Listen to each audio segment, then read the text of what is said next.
കുടിശ്ശിക തീർത്തു നൽകിയത് സമര വിജയമെന്ന് ആശാ വർക്കേഴ്സ് പറയുന്നു. കുടിശ്ശികയും ഇൻസെന്റീവും ലഭിച്ചു തുടങ്ങിയതിൽ സന്തോഷമുണ്ട്. ജോലി ചെയ്ത ശമ്പളം വാങ്ങാൻ വേണ്ടി മാത്രമല്ല 18 ദിവസമായി സമരം ചെയ്യുന്നത്. ആവശ്യങ്ങൾ പൂർണ്ണമായും അംഗീകരിക്കാതെ സമരം അവസാനിപ്പിക്കില്ലെന്നും ആശാ വർക്കേഴ്സ് പറഞ്ഞു. അയ്യോ, സമരം ഒരിക്കലും അവസാനിപ്പിക്കുന്നില്ല. കുടിശ്ശികയ്ക്ക് വേണ്ടി മാത്രമല്ലല്ലോ ഞങ്ങൾ സമരം ചെയ്തത്. ഞങ്ങൾക്ക് സമരം ചെയ്തതിന് പ്രധാനമായ ഘടകമെന്ന് പറയുന്നത് പിരിച്ചുവിടൽ ആനുകൂല്യം ഞങ്ങൾക്ക് തരുക. 5 ലക്ഷം രൂപ ഞങ്ങൾക്ക് 62 വയസ്സാകും പിരിച്ചുവിടുന്ന ഒരു ഇത് വന്നിട്ടുണ്ട്. അപ്പോൾ അത് അങ്ങനെ വരികയാണെങ്കിൽ ഇപ്പോൾ ഒരുപാട് പേർക്ക് 62 വയസ്സാവാറായിരിക്കുകയാണ്.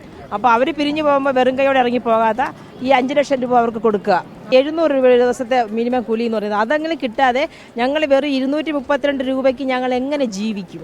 ഞങ്ങളുടെ കൂട്ടത്തിലുള്ള ഒത്തിരി രോഗികളുണ്ട്. അവർ പ്രായം ചെന്നവരും ഉണ്ട്. അവരിങ്ങനെ വെറും കൈയോടെ ഇറങ്ങി പോകുന്നതിൽ ഞങ്ങൾക്ക് സങ്കടമുണ്ട്. കാരണം നാളെ ഞങ്ങൾക്കും ഇതാണ് അവസ്ഥ. അപ്പോൾ അതിൽ നിന്നൊരു മാറ്റം വേണം.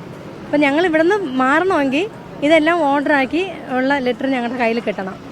ഞങ്ങളുടെ അവകാശങ്ങൾ നേടാൻ വേണ്ടിയിട്ട് വന്നാൽ ഞങ്ങൾക്ക് ഐക്യദാർഢ്യവുമായി വരുന്നവരെ നമുക്കിപ്പോൾ അവരെ തടയാനൊന്നും നമുക്ക് പറ്റത്തില്ല. നമുക്ക് വേണ്ടത് നമ്മൾ മന്ത്രിയോടാണ് ചോദിക്കുന്നത്. നമ്മൾ അവരുടെ ബഹളത്തിനും വഴക്കിനും ഒന്നും വേണ്ടിയിട്ട് വന്നവരല്ല. നമുക്ക് അനുകൂലമായൊരു മറുപടി ഉണ്ടാവണം മാഡത്തിൻ്റെ, അത്രയേ ഉള്ളൂ. നമ്മുടെ സമരത്തിൻ്റെ വിജയമായിട്ട് ഞങ്ങൾ അതിനെ കണക്കാക്കുകയാണ്. സമരം അവസാനിപ്പിക്കാൻ ഇപ്പം ബുദ്ധിമുട്ടുണ്ട്. കാരണം നമ്മൾ ഉന്നയിച്ചിരിക്കുന്ന അടിസ്ഥാനപരമായ വിഷയമുണ്ട്. ഈ 232 രൂപയ്ക്ക് ജീവിക്കാൻ കഴിയത്തില്ല എന്നുള്ളതാണല്ലോ ഞങ്ങൾ അന്ന് മുതൽ പറഞ്ഞുകൊണ്ടിരിക്കുന്നത്. അപ്പോൾ അത് വർദ്ധിപ്പിച്ചു തരണം. 21,000 എന്ന് നമ്മൾ ആവശ്യപ്പെട്ടിട്ടുണ്ട്. അത് സർക്കാർ അംഗീകരിക്കണം. അതുപോലെ തന്നെ വിരമിക്കൽ ആനുകൂല്യം അതും പ്രഖ്യാപിക്കണം. ഇവിടെ ധാരാളം സംഘടനകൾ, യൂത്ത് കോൺഗ്രസ് അടക്കം ഒത്തിരിയേറെ സംഘടനകൾ ഇവിടെ നമുക്ക് പിന്തുണയായി വന്നത്. അത് ചെറുതും വലുതുമായ ഒരുപക്ഷെ കേരളത്തിലെ ഏകദേശം ഇപ്പോൾ ഭരണകക്ഷിയിലുള്ളവരൊഴിച്ച് ബാക്കി എല്ലാവരും വന്നിട്ടുണ്ട്. അവരുടെ എല്ലാം പിന്തുണ ഞങ്ങൾ സ്വീകരിക്കുന്നു. ആ പിന്തുണ ഇല്ലാതെ ഞങ്ങൾക്ക് മുന്നോട്ട് പോകാൻ പറ്റത്തില്ലല്ലോ.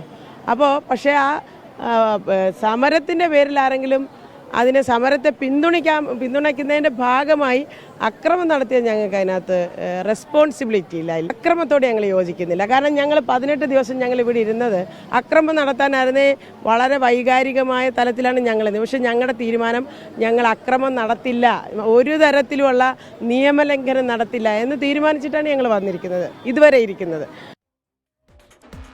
സലീം മാലിക്കുണ്ട് കൂടുതൽ വിശദാംശങ്ങളുമായി. സലീം, എത്ര കൃത്യമായിട്ടാണ് അവർ അവരുടെ കാര്യങ്ങൾ പറയുന്നത്? സന്തോഷമുണ്ട്, അവർ പുതിയ സർക്കാർ നടപടിയിൽ സന്തോഷമുണ്ട്. പക്ഷേ അയ്യോ സമരം അവസാനിപ്പിക്കുക എന്നൊരു ചോദ്യം കൂടെ അവർ ചോദിക്കുന്നുണ്ട്. അതുമാത്രമല്ലല്ലോ, കുടിശ്ശിക തന്നു തീർക്കുക മാത്രമല്ലല്ലോ അവർ ഉന്നയിക്കുന്ന ആവശ്യങ്ങൾ, മറ്റാവശ്യങ്ങൾ അവർ ഉന്നയിക്കുന്നുണ്ട്. ഒപ്പം ഈ സമരത്തിന് ഐക്യദാർഢ്യം പ്രഖ്യാപിച്ച് മാർച്ചും മറ്റും നടത്തി അതിൽ പ്രശ്നങ്ങൾ ഉണ്ടാകുന്നത് അവരുടെ ഉത്തരവാദിത്തമല്ലെന്നും കൂടി അവർ ഓർമ്മിപ്പിക്കുന്നുമുണ്ട്. സലീം, അപ്പോൾ ഇനിയുള്ള ആശാ വർക്കർമാരുടെ സമരം അത് ഏത് രീതിയിലായിരിക്കും?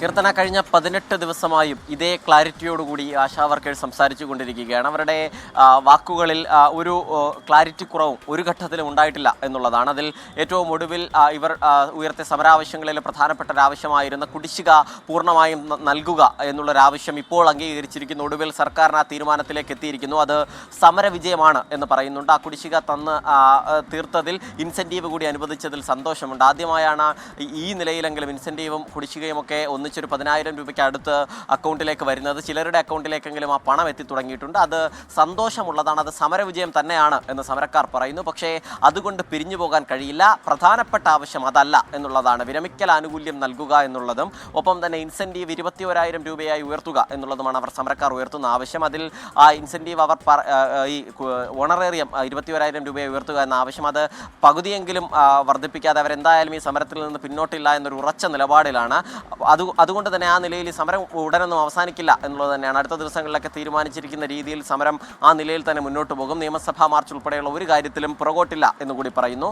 മാത്രമല്ല, ഇന്ന് സെക്രട്ടേറിയറ്റ് മാർച്ചിനിടെ യൂത്ത് കോൺഗ്രസിൻ്റെ സെക്രട്ടേറിയറ്റ് മാർച്ചിനിടെ ഉണ്ടായ സംഘർഷത്തെ സമരക്കാർ തള്ളുന്നു. യൂത്ത് കോൺഗ്രസിൻ്റെ പിന്തുണയെ സ്വാഗതം ചെയ്യുന്നു. പക്ഷേ സമരം അത് അവരുടെ സംഘടനാ തീരുമാനം ആ നിലയിലുമാണ്. പക്ഷേ അതിൻ്റെ ഉത്തരവാദിത്വം ആശാ വർക്കേഴ്സ് ഏറ്റെടുക്കില്ല. ഏതെങ്കിലും തരത്തിൽ അക്രമം നടത്തി സമരം ചെയ്യാനായിരുന്നെങ്കിൽ അത് അവർക്കും നേരത്തെ ആവാമായിരുന്നു. അതുകൊണ്ട് തന്നെ അക്രമം നടത്തിയുള്ള സമരം ഗുണത്തേക്കാളേറെ ദോഷകരമായിരിക്കും സമരത്തിനെ ബാധിക്കുക. അതുകൊണ്ട് അതിൻ്റെ ഉത്തരവാദിത്വം തങ്ങൾ ഏറ്റെടുക്കില്ല എന്നുകൂടി പറയുകയും ചെയ്യുന്നു. കീർത്തന, ശരി, അങ്ങനെ കൃത്യമായ വ്യക്തതയുണ്ട് അവർക്ക്. സമരമായി അവർ മുന്നോട്ട് പോകും. സലീം മാലിക്കാണ് അവിടെ നിന്നുള്ള വിശദാംശങ്ങൾ നൽകിയത്.